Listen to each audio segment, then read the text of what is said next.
Winter is a great time to actually take time to look out your windows, hopefully they're clean, and figure out whether you actually like what you see out of your own home or your business or school, anywhere else where there is glass. We don't really take time to do that often enough. We sort of take it for granted. We're in the kitchen, we're in the living room, we're looking out an office window. But this is a great time of year to pay attention to what the plants contribute to that landscape. We tend to think in terms of screening out something that we don't like to see, and that's a question that we get all the time. How can I screen my neighbor's house? How can I screen the dumpster? What about this transformer? I don't like the way the street looks.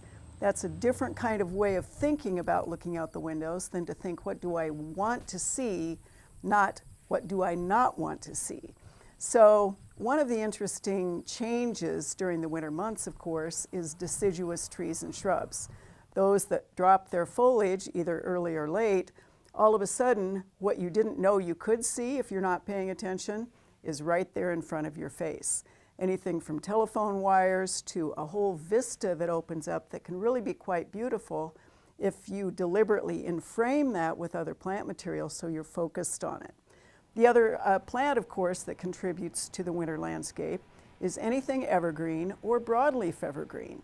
And even though we don't have a lot of broadleaf evergreen choices in Nebraska, some of the big viburnums, a handful of the hollies in the right locations, even some of the semi-evergreen or semi-broadleaf evergreen plants give a different sort of a texture. One of the mistakes that people make is they tend to do landscape at the edges of a property. So that really goes back to screening out. Creating a backdrop is a different situation entirely. But we don't tend to necessarily place plants right up close to the windows. And if you think about that, if you have a very delicate plant, one with fine texture, one with great winter fruit, interesting twig pattern, you actually will be able to look through that in the winter, so you get sort of this depth of perspective or depth of landscape. Another way that that really contributes to a beautiful winter experience is if you are a bird feeder, or even if you don't feed the birds but you just like to watch them anyway, choose the right plant for that location out your windows and you'll be able to actually see those birds up close and personal.